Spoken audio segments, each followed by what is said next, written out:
Assalamualaikum warahmatullahi wabarakatuh. Innal hamdalillah nahmaduhu wa nasta'inuhu wa nastahdihi wa nastaghfiruh wa na'udzu billahi min shururi anfusina wa min sayyiati a'malina. Man yahdihillahu fala mudilla lahu wa man yudlilhu fala hadiya lahu. أشهد أن لا إله إلا الله وحده لا شريك له وأشهد أن محمدا عبده ورسوله. يا أيها الذين آمنوا اتقوا الله وقولوا قولا سديدا يصلح لكم أعمالكم ويغفر لكم ذنوبكم ومن يطع الله ورسوله فقد فاز فوزا عظيما. الحمد لله الذي بنعمته تتم الصالحات. ربنا آتنا من لدنك رحمة وهيئ لنا من أمرنا رشدا. اللهم آت نفسي تقواها وزكيها وأنت خير من زكاها أنت وليها ومولاها. Alhamdulillah, syukur pada Allah Azza wa Jalla kerana dengan rahmat dan juga limpah kurnia yang Allah Ta'ala berikan, dapat kita bersama pada pagi ini. Sambungan kita dalam risalah Da'wat Al-Anbiya atau rintihan para Nabi ialah pada doa Nabi Yusuf alaihi salam, muka surat 148. Doa Nabi Yusuf alaihi salam yang diletakkan oleh penulis hafizahullah ta'ala ada dua bahagian, iaitu doa yang pertama daripada surah Yusuf ayat yang ke-33 dan juga ayat yang ke-34. Kemudian doa yang kedua ialah daripada ayat 101. Jadi itu fokus yang diletakkan oleh penulis hafizahullah ta'ala berkenaan dengan doa Nabi Yusuf ini. Cuma sebelum pada kita masuk dan kita bahas apa yang diletakkan, apa yang disebut oleh penulis, kita nak juga berkenalan dengan surah Yusuf tu sendiri. Sebab dalam Al-Quran, surah Yusuf, surah yang ke-12 dalam Al-Quran ini ialah surah yang komplit, lengkap menceritakan tentang Nabi Yusuf keseluruhannya, dan ia cuma ada dalam satu surah. Surah Yusuf ni mengandungi 111 ayat dan ianya diturunkan 2 tahun sebelum Nabi berhijrah ke Madinah Al-Munawwarah.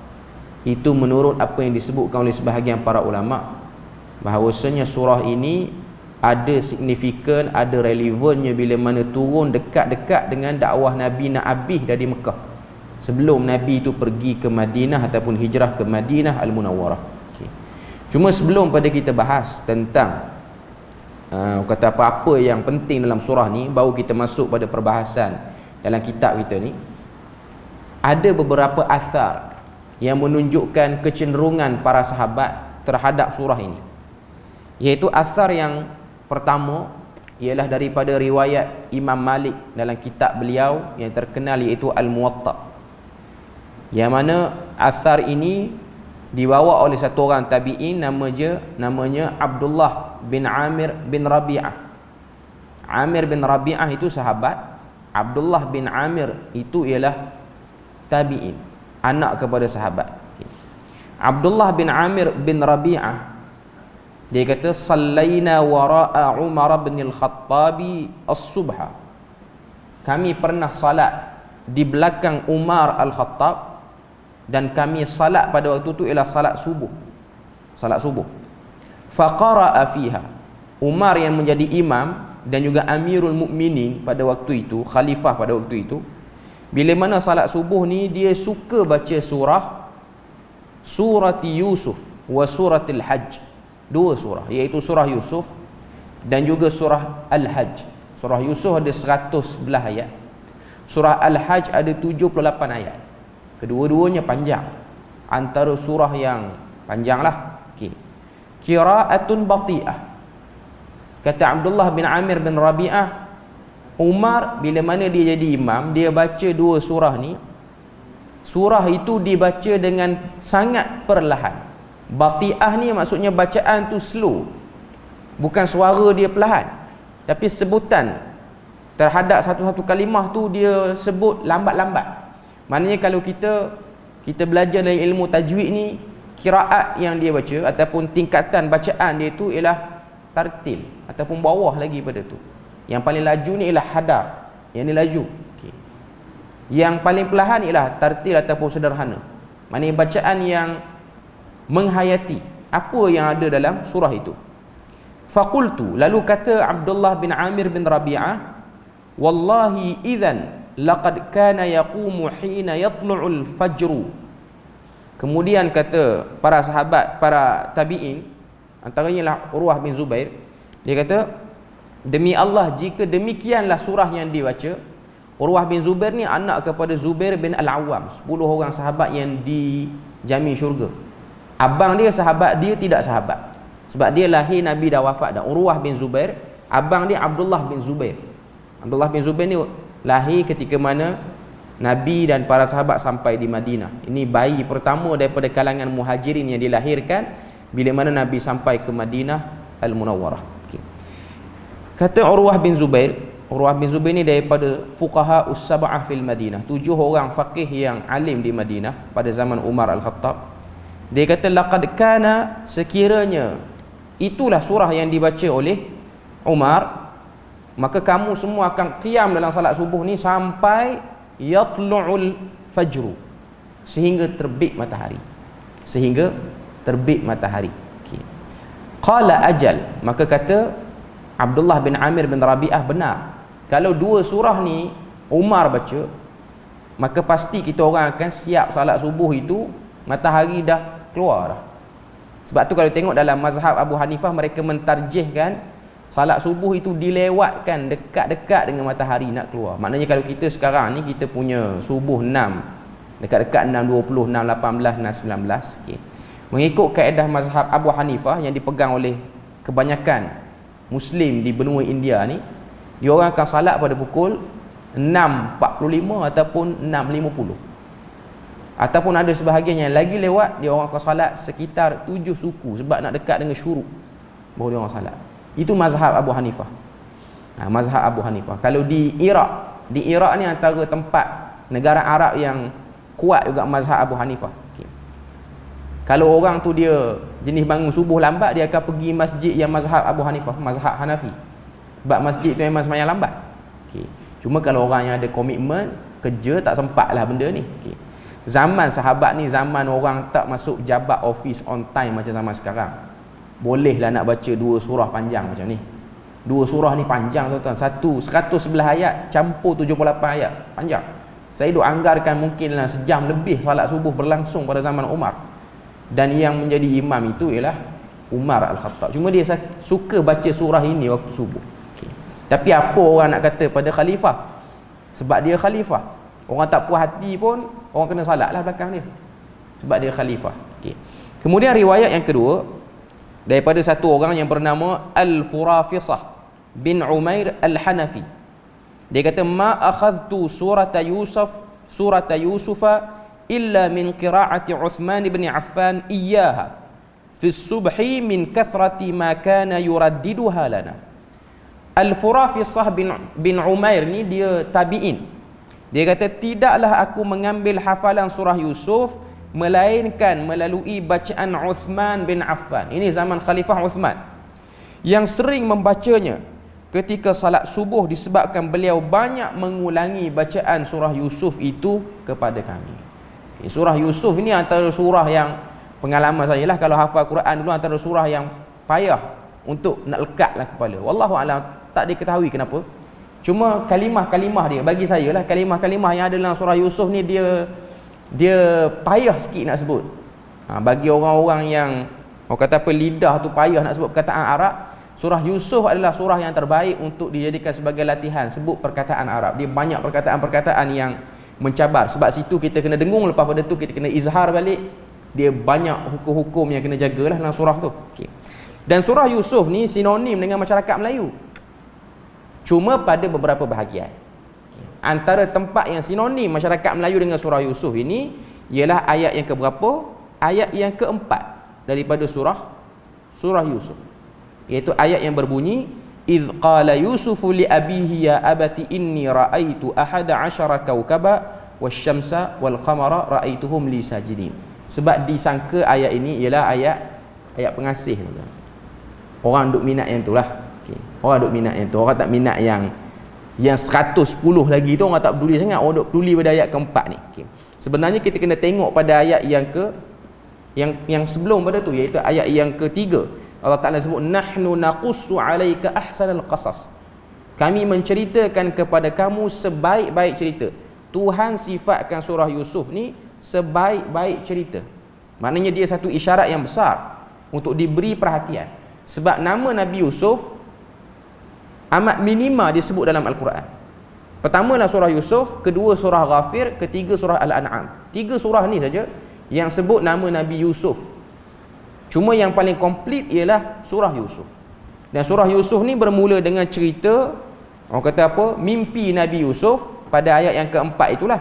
Bila mana Nabi Yusuf beritahu pada ayah dia Nabi Yaqub, dia kata aku melihat 11 bintang, matahari dan juga bulan sujud kepada aku. Ayat yang keempat ni pertama nak tunjuk pada kita signifikan mimpi dalam kehidupan manusia. Mimpi boleh dijadikan sebagai petunjuk pedoman dalam hidup, tapi tak semua mimpi boleh dijadikan sebagai pedoman hidup. Dan kalau kita tengok perjalanan surah ni sampailah ayat yang ke-114, 111, kita tengok Allah Ta'ala nak cerita tentang bagaimana perjalanan mimpi Nabi Yusuf pada awal-awal surah tu sampailah dia dapat jawapan pada mimpi tu. Perkiraannya yang disebut oleh para ulama ialah sekitar 30 tahun. Nak tengok 11 bintang, matahari dan bulan yang sujud itu. Sebab itu mewakili kepada adik-beradik dia, ayah dan juga mak dia. Jadi itu sebahagian para ulama sebut antara tanda mimpi itu dia betul, jawapan dia tu lambat. Bukan jawapan dia 2 minggu lepas mimpi, 3 minggu lepas mimpi. Dia satu proses yang lama. Cuma benda ni kalau nak tengok, kena tengok dalam Sahih Bukhari, kitab mimpi. Imam Bukhari ni dia cuba bawakan fiqh dalam bab ru'ya ataupun mimpi itu sendiri. Okay. Secara umumnya surah surah Yusuf ni antara surah yang dimulai dengan huruful muqata'ah. Huruf-huruf yang terpisah. Sebab ayat pertama tu alif lam ra. Tilka ayatul kitabil mubin. Alif lam ra tu ialah huruf-huruf yang terputus tunggal, tak diketahui maksudnya, melainkan ayat-ayat ni kata para ulama dia nak membawa tentang kebesaran ataupun keagungan Al-Quran. Sebab lepas daripada ayat ataupun perkataan alif lam ra itu, Tuhan pun kata tilka ayatul kitabil mubin. Inilah ayat-ayat daripada kitab yang nyata. Maknanya ia satu isyarat keagungan, isyarat keagungan yang Allah Ta'ala ingin letakkan daripada Al-Quran itu sendiri. Okay. Dan secara umumnya surah ni kalau kita tengok, dia turun 2 tahun sebelum Nabi hijrah ke Madinah. Dalam surah Yusuf ni, apa cabaran yang dihadapi oleh Nabi Yusuf? Cabaran yang paling awal dihadapi oleh Nabi Yusuf ialah iri hati ahli keluarga sendiri. Iri hati hanya pada perhatian, bukan pada kelebihan dakwah apa semua pun. Dakwah ni cerita lepas daripada dia duduk di Mesir. Waktu dia di Palestin ni, iri hati menghadapi perhatian ayah dia lebih berbanding orang lain. Maknanya ayah tu ataupun Nabi Yaqub tu beri perhatian lebih kepada Nabi Yusuf berbanding adik-beradik yang lain. Okay. Dan benda-benda seperti ini pasti akan dihadapi dalam kehidupan manusia selepas daripada tu ataupun sebelum pada tu. Maknanya dalam kehidupan manusia ni, pertama kita menghadapi kata-kata orang, cakap-cakap orang. Yang kedua kita menghadapi penolakan daripada orang dalam. Sebab Nabi SAW, Nabi ditolak oleh orang-orang yang jauh, bukan orang dalam rumah.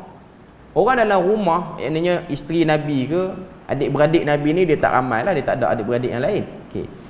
Pak menakan Nabi apa semua ni, mereka antara yang menentang, tapi tidak sehebat Nabi Yusuf AS. Sebab Nabi Yusuf ni pertama dia ada rupa paras yang menarik, dan yang kedua memang Nabi Yaqub ni memanjakan dia lebih berbanding yang lain. Sebahagian riwayat Israiliyat kata dia dan Bunyamin. Bunyamin tu tak disebut dalam Al-Quran, cuma nama tu dalam riwayat Israiliyat sahaja. Okay. Cuma nak sebut pada kita bahawasanya beberapa perkara yang ada dalam surah ini ialah Allah Ta'ala nak cerita tentang dakwah itu berlaku di dalam rumah dan juga di luar rumah. Dan dakwah dalam rumah itu lebih payah hakikatnya berbanding di luar rumah. Nak menyampaikan sesuatu kefahaman agama yang betul dengan orang luar lebih senang. Sebab kita nak kata, kita tak ada halangan yang kita nak fikir. Kalau aku kata, aku nak kena mengadap muka dia pula. Sebab nak kata ke ataupun nak tegur adik-beradik ke, mak ayah ke, ini ialah orang-orang yang ada dalam rumah dan kita akan jumpa kerap kali dalam sehari tu. Ia sukar lebih berbanding orang yang luar kita tak kenal. Nak bercakap dengan orang luar senang. Nak bercakap dengan orang dalam rumah ni ialah benda yang sukar. Okay. Kita pergi kepada apa yang disebut oleh penulis muka surat 148. Okay. Kita tengok dia sebut, dia kata Allah Ta'ala telah menyebutkan berkenaan dua buah doa yang dipanjatkan oleh Nabi Yusuf pada dua tempat dalam surah Yusuf. Setiap doa itu memiliki signifikan dan makna yang wajar untuk diperhatikan dan direnungi. Kita tengok doa yang pertama ialah daripada surah Yusuf ayat 33 dan 34. Allah Ta'ala berfirman, Qala rabbis sijnu ahabbu ilayya mimma yad'unani ilayhi wa illa tasrif anni kaidahunna asbu ilayhinna wa akum minal jahilin.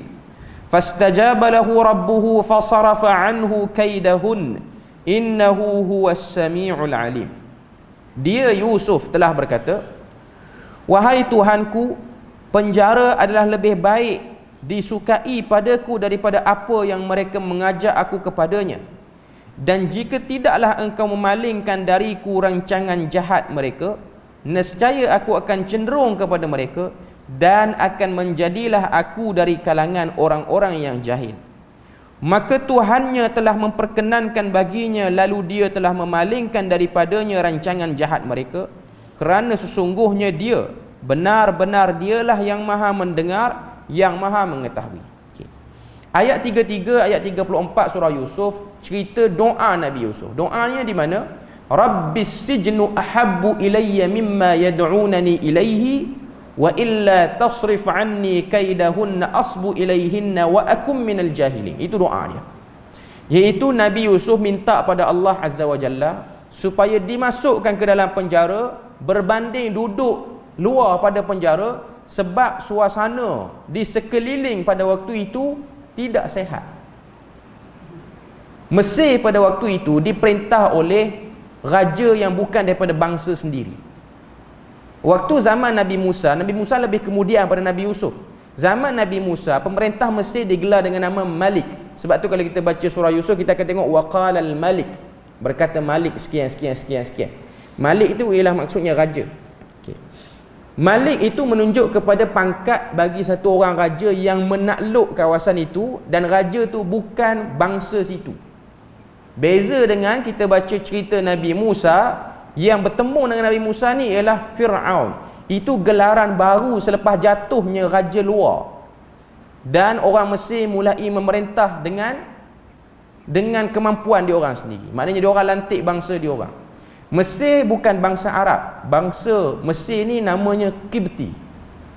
Tapi dari segi bentuk, orang kata apa, luaran masyarakat Arab Mesir ni, dia punya muka lebih kurang dengan Arab, terutamanya Arab-Arab di negara Teluk ni. Okay. Tapi dia punya tubuh badan apa semua lagi besar berbanding masyarakat Arab Teluk, terutamanya Arab Yaman dan lain-lain. Okay. Cuma nak katanya orang selalu terfikir orang Mesir ni lah orang Arab, bukan. Dan orang kita boleh sebut orang Arab Mesir, dia bukan Arab. Mesir bukan bangsa Arab. Dia bukan sebuah negara Arab, dia duduk dalam benua Afrika, dan dia bukan bangsa Arab, dia bangsa Qibti. Agama asal dia orang ialah agama Mesir purba, kemudian berpindah kepada Kristian Koptik, lepas tu datang Islam. Sebenarnya Islam awal lagi. Mengikut ahli sejarah tu macam-macam lah dia nak sebut. Dia tak akan upkan Islam tu dulu. Okay. Cuma nak katanya itu ialah bangsa. Cuma bezanya mereka bercakap dengan bahasa Arab. Dominan bahasa yang digunakan adalah bahasa Arab. Tapi kalau orang yang belajar bahasa Arab yang pergi ke Mesir, dia orang akan tahu bahasa yang digunakan oleh orang Mesir itu sendiri ialah bukan bahasa Arab yang 100% Arab macam di Arab Saudi, macam di negara-negara Teluk, UAE dan apa-apa semua. Mereka bercakap dengan bahasa yang bercampur di antara Arab dan juga bahasa tamadun Mesir yang lama. Dia ada istilah dia lah. Macam orang pergi ke Morocco, Maghribi, bahasa yang digunakan di sana ialah beberapa bahasa. Pertama bahasa Perancis, itu penjajah dia orang. Dan yang kedua ialah bahasa Arab. Yang ketiga ialah bahasa Barbar. Barbar ni campuran Arab dan Perancis. Bahasa yang luar biasa lah. Sebab tu orang yang belajar di Morocco dan belajar di Mesir, kalau dia tak belajar bahasa Arab secara sistematik, dia hanya boleh menguasai bahasa pasar masyarakat tu saja. Beza dengan orang-orang wilayah Syam, orang-orang wilayah Hijaz, ini bahasa Arab yang belum tercemar lagi lah. Macam Jordan, Syria, Arab Saudi dan lain-lain, ini bahasa Arab dia okey. Sebab kita dalam bahasa Arab, saya bagi contoh. Bahasa Arab, kereta, kita panggil sayyarah. Tu kereta. Kereta dalam bahasa Arab. Bahasa standard, macam tu lah, sayyarah. Tapi kalau kita pergi ke Mesir, kita sebut sayyarah, dia orang tak faham sayyarah tu apa. Dia orang akan sebut arabai. Arabai tu maksudnya ialah kereta. Kereta lah.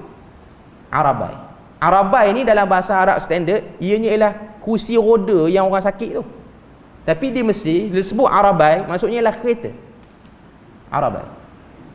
Itu ialah istilah dia. Samalah dengan meja Arab panggil tawilah ataupun maktab. Tapi di Mesir dia panggil torabaiza. Tu bahasa Mesir purba punya. Lain lah. Okay. Cuma nak katanya waktu zaman Nabi Yusuf itu raja bangsa lain. Okay.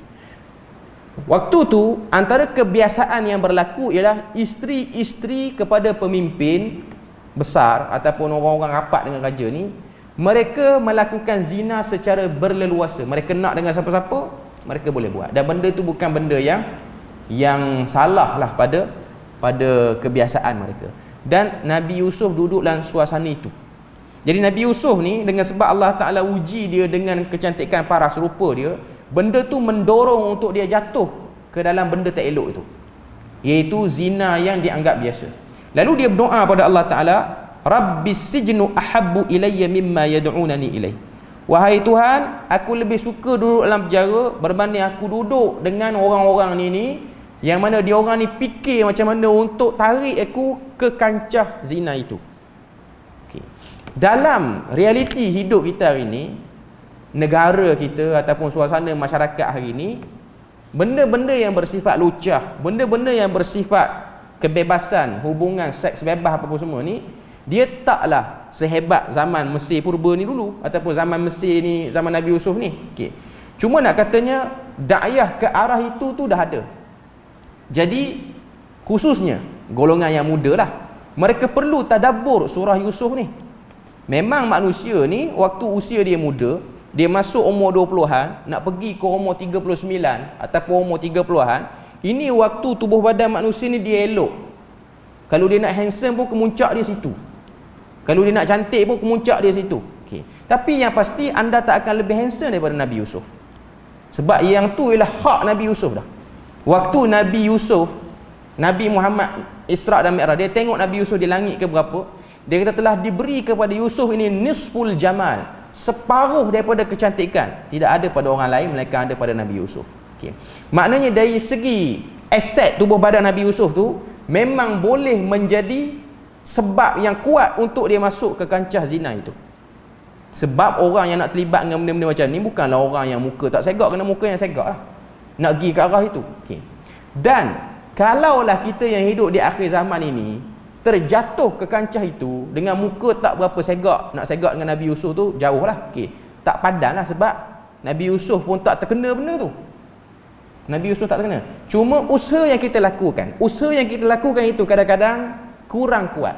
Tengok Nabi Yusuf, dia memilih di antara dua benda yang berat. Pertama, masuk penjara. Masuk penjara bukan benda yang elok. Tak semua orang suka duduk dalam penjara. Penjara ni bukan benda yang seronok pun. Okay. Cuma berbanding duduk di luar dengan suasana zina yang berleluasa zaman itu, kalau zaman sekarang ni lagi teruk lah, bukan kata zina saja, yang songsang pun ada. Okay. Maka dia pilih untuk jauh pada benda tu. Zaman kita ni bukan pilih nak masuk penjara. Okay. Fikirlah supaya diri tu jauh daripada suasana-suasana yang mendorong ke arah itu. Kalau kita ada kawan yang cenderung kepada benda-benda macam ni, kita kena tinggalkan. Itu pilihan yang kita kena buat.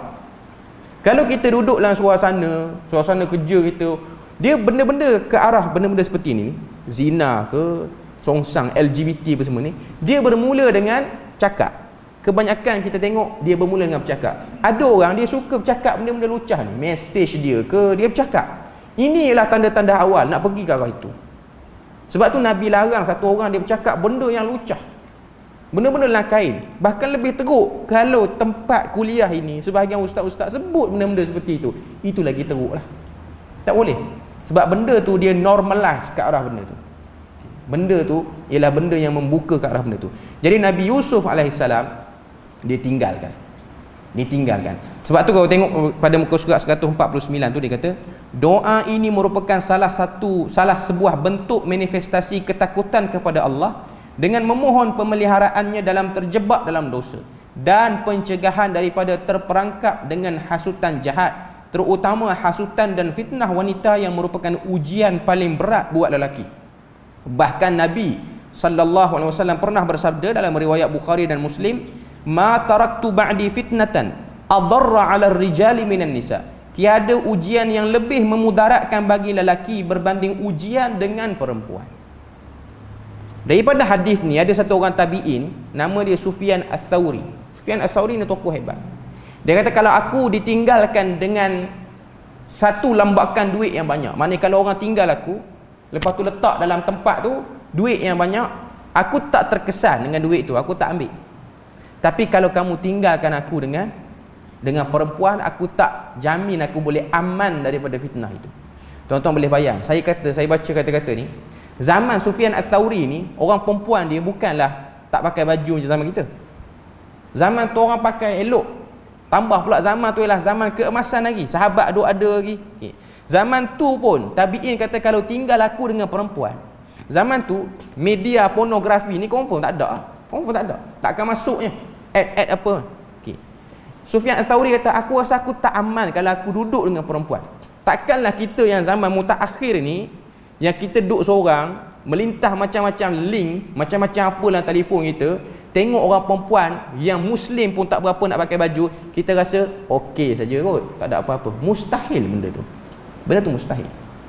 Melainkan kita yang menidakkan. Kalau kita tidak terjebak sampai ke zina pun, dia akan create imaginasi. Sebab tu 2-3 minggu baru ni ada satu isu yang bising lah. Isu tu ada satu orang budak muda umur 20-an 30-an.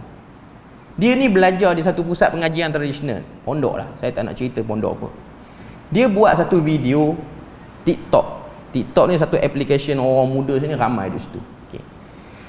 Dia kata dia belajar satu kitab.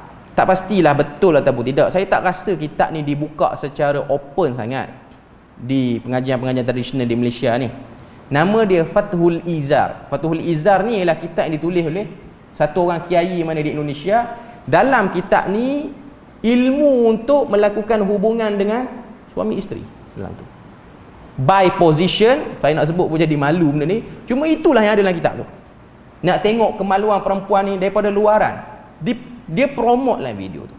Pertama kitab ni dia sandar atas nama agama. Dia kata ada testimoni ulama ni, ulama. Dia kata Suyuti tulis. Pertama wallahualam saya tak pasti Imam Suyuti tulis ataupun tidak. Cuma saya duk fikir, takkanlah para ulama ni dia banyak masa nak tulis benda tu. Banyak lagi benda lain dia nak hurat. Mulut macam ni, saiz kemaluan dia macam ni. Dalam kitab, memang kitab tu nama Fathul Izar. Okey. Benda ni ialah satu normalize pornografi secara tidak langsung. Sebab pornografi ni tuan-tuan jangan ingat video semata-mata. Ia juga ialah bentuk-bentuk tulisan yang boleh create imaginasi. Tambah umur 20-an ni, imaginasi dia, akal dia laju lebih daripada kita-kita semua ni. Dia boleh berakal banyak lagi. Okay. Tapi benda tu dia panggil kitab lah. Nama kitab Fathul Izar. Membuka sesuatu yang tertutup. Ataupun izar ni ialah kain yang tertutup. Okay. Ilmu ini ialah ilmu yang tak diketahui daripada asal. Daripada mana asalnya? Sebab tu kita akan tengok dalam buku tu. Saya ada tengok jugalah apa yang ada dalam buku tu. Sebab nak tengok apa yang tak kena dalam buku tu. Sekiranya mendatangi isteri pada malam ini, anak yang keluar daripada benih malam ini, anak tu akan jadi tak cerdik. Hari ini, kalau bersama dengan isteri pada hari ini, anak yang keluar ni, anak tu akan jadi songsang perasaan dia. Dia buat 30 malam tu ataupun 30 hari tu, ada hari-hari yang tak elok bersama dengan suami, ada hari-hari yang tak elok melakukan hubungan ni. Benda tu dipromot oleh satu orang budak yang usia 20-an baru. Tuan-tuan boleh bayang benda tu. Okay. Pertama, benda tu tidak ada. Hadis berkenaan dengan keburukan jima' dengan pasangan malam ini dan kebaikan jima' dengan pasangan dengan malam ini, hadis tu tidak ada. Tak betul benda tu. Tidak ada. Ini benda yang sulit untuk atas satu orang dia nak bersama. Quran sebut umum, nisaukum harsul lakum fa'tu harsakum anna syi'tum. Pasangan kamu ialah ladang kamu, kamu datangi dia pada mana-mana waktu yang kamu rasa sesuai. Dia bukan orang kata apa ada satu khusus. Tapi saya tengok sebelum daripada budak tu dia popular kan, ada satu kuliah, tapi kuliah tu dia tak letak nama ustaz tu siapa. Satu orang ustaz ni dia sebut benda tu clearly. Tapi dia cerita benda tu, kalau orang dengar kuliah dia, orang yang tak ada kefahaman ilmu yang baik, orang duk ingat itu ialah panduan daripada kitab para ulama terdahulu. Ini juga antara suasana yang tidak elok sebenarnya berlaku. Sebab tu Nabi Yusuf dia minta diri dia selamat pada benda ni. Tambah-tambah kita akhir zaman ni kenalah lagi beramal dengan doa ni. Sebab tu orang kata apa, kaedah dalam bersosial ni, dulu orang selalu sebut kita ni kena berkawan dengan semua orang, tapi kita tak ikut benda-benda yang tak elok kalau orang tu buat. Saya rasa kalau kaedah ni pada 50 tahun yang lepas okey lah, sebab kerosakan masyarakat tak sehebat zaman sekarang. Tapi kalau kaedah tu zaman sekarang rasanya tak valid lagi nak guna kaedah tu.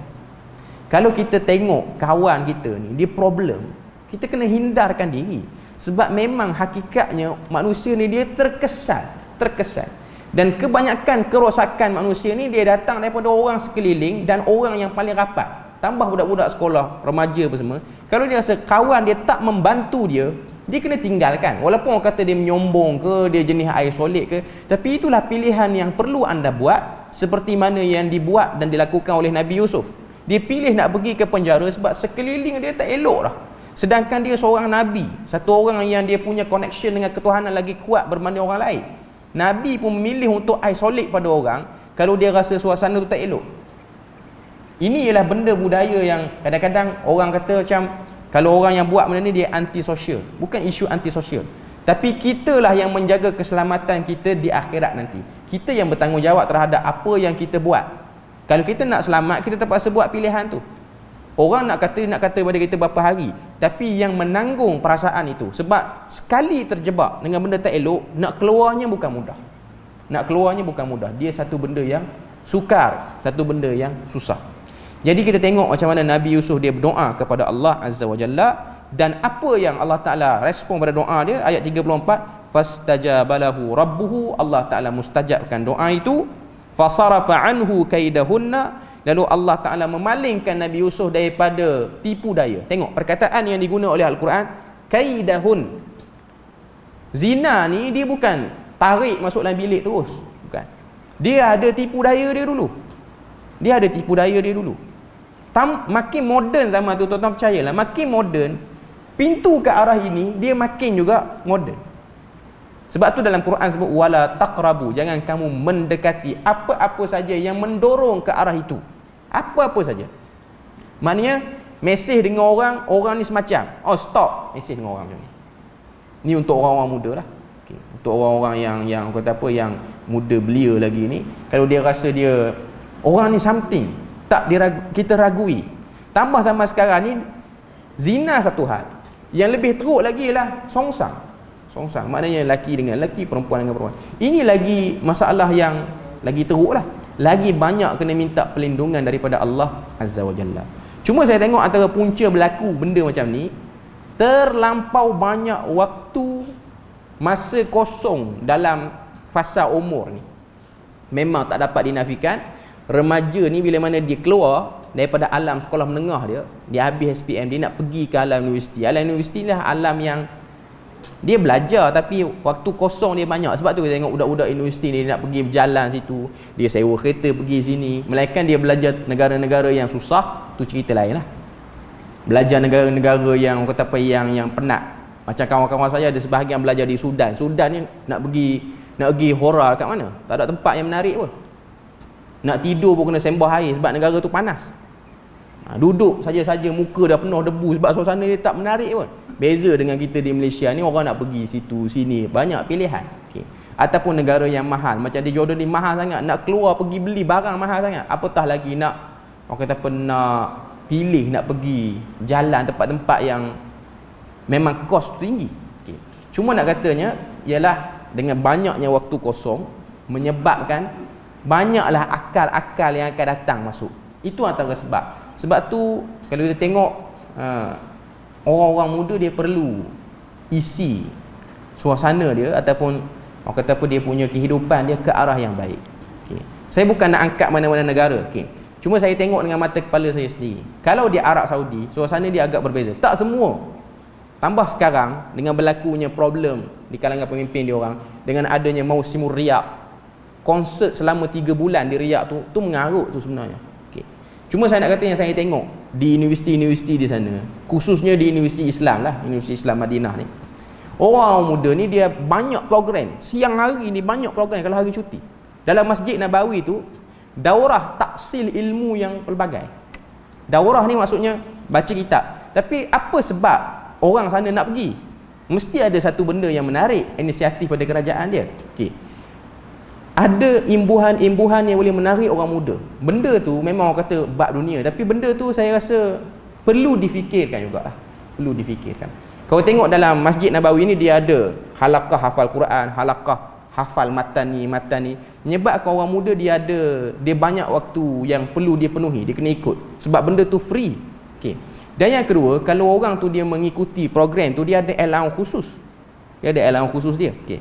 Dan kalau dia ada pertandingan macam hafal matan ke, hafal Quran ke, hadiah dia tu kena dengan jiwa orang muda. Kena dengan jiwa orang muda. Mungkin hadiah tu tak mampu nak buat di Malaysia. Cuma saya kata dahsyatlah kalau kerajaan dia boleh salurkan ke arah tu. Sebab saya tengok antara hadiah-hadiah dia, first prize kereta. Tuan-tuan pergi ke Universiti King Saud di Riyadh, kereta-kereta pelajar lebih hebat pada kereta pensyarah. Bukan dia orang beli, hadiah daripada kerajaan. Dan juga daripada NGO, bank-bank yang besar. Antaranya ialah Bank Ar-Rajhi. Bank Ar-Rajhi ni antara bank yang besar lah, sampai ke tempat kita pun ada. Dengan duit yang banyak, jadi dia orang salurkan ke arah tu. Dan aplikasi ilmu yang application ilmu ni tersebar luas. Saya tak kata semua remaja dia selamat, tapi nak kata dia ada inisiatif fikir nak bagi penuh, dan dana tu disalurkan ke arah tu. Beza dengan setengah tempat, untuk majlis menyanyi ni memang dapatlah hadiah kereta tu. Untuk majlis-majlis ngai ikan ke apa semua dapat hadiah kereta, tapi ke arah-arah ilmu ni jaranglah. First prize tu jaranglah benda-benda yang besar. Cuma benda tu dia nak bagi attach dengan jiwa orang muda supaya dia tak sibuk ke arah lain. Saya tak kata semuanya okey di sana. Ada juga yang terlibat dengan benda-benda yang tak elok pun. Cuma nak katanya itu ialah suasana yang cuba di-create supaya tidak terlibat. Dan selain daripada tu, satu orang pemuda tu dia kena azam yang tinggi untuk dia jauhkan diri dia daripada terlibat dengan benda-benda ni. Macam doa Nabi Yusuf ni lah. Bila mana dia tengok kat mana tempat yang orang kurang terlibat dengan benda yang tak elok, di situ dia pilih. Sebab tu dia duduk dalam penjara. Tapi pilihan tu berat. Cuma hari ni kita ada pilihan untuk tidak berkawan dengan orang-orang yang problem. Benda tu kalau orang kata kita ni anti-sosial, orang kata kita berpahari sangat, tapi ia menyelamatkan kita pada banyak kerosakan sosial tu sendiri. Itu pilihan yang dia kena buat. Hatta sekarang yang tak berkawan dengan orang pun kita tak pasti dia tu selamat ataupun tidak. Sebab ada setengah orang muda dia duduk rumah je. Yang merosakkan dia ialah gadget dia, kawan-kawan dalam media sosial dia tu pula. Okay. Ini benda yang orang kata apa, fitnah yang berlaku. Okay. Sebab tu buku ni dia nak cerita tentang orang kata apa, kepentingan memahami doa itu. Kita tak perlulah berdoa literal macam doa Nabi Yusuf ni. Tak ada lah kita kena angkat tangan, ya Allah jadikanlah aku masuk jail lebih baik berbanding daripada berkawan dengan orang. Kita tak minta yang tu. Cuma jadikan suasana sekeliling itu. Suasana sekeliling. Okay. Sebab Nabi Yusuf ni cerita dia, orang duk nampak cerita mimpi saja. Cerita ni orang tak nampak. Macam mana kehidupan sosial Nabi Yusuf. Sebab tu surah Yusuf ni, kalau tuan-tuan tengok, antara surah yang penting kalau orang ambil perundangan Islam lah, dalam bidang kata apa perundangan Islam, antara surah yang dijadikan penekanan untuk faham, nak dapatkan alibi, bukti apa semua ni ialah surah Yusuf. Surah Yusuf ni walaupun dia fix cerita Nabi Yusuf, tapi dia cerita tentang suasana masyarakat dengan orang-orang yang dekat, adik-beradik apa semua. Dan juga suasana menghadapi masyarakat yang mengalami kebejatan sosial pada zaman itu. Dan ianya sangat penting dan mustahak untuk ditadabbur. Dia ada satu kitab Fawaidun Mustanbatah oleh As-Sa'di.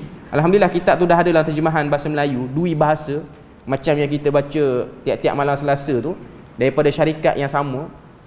Buku tu dia hidangkan 1000 manfaat daripada kisah Nabi, surah Yusuf tu, ada 1000 faedah. Nanti ada masa saya akan bawa lah buku tu. Okay. Cuma nak katanya dia satu surah yang diberi penekanan oleh para ulama untuk membaiki keadaan masyarakat. Okay. Cuma kita akan tengok pada perbahasan yang seterusnya nanti, pada kali yang akan datang, doa yang kedua. Cuma yang hari ni saya nak fokus pada doa yang pertama. Jadikanlah diri kita tu pandai pilih, pandai tengok suasana sosial sekeliling. Kalau kita perlu tinggalkan, kita terpaksa tinggalkan benda tu atas nama menjaga maslahah agama kita sendiri. Okay. Jadi itulah sedikit sebanyak kita punya perkongsian perbahasan pada pagi ini. Moga Allah Ta'ala beri pada kita rahmat dan berkat. InsyaAllah kita akan sambung pada pertemuan akan datang. Subhanakallahumma wa bihamdik, asyhadu an la ilaha illa anta wa astaghfiruka wa atubu ilaik. Wassalamualaikum warahmatullahi wabarakatuh.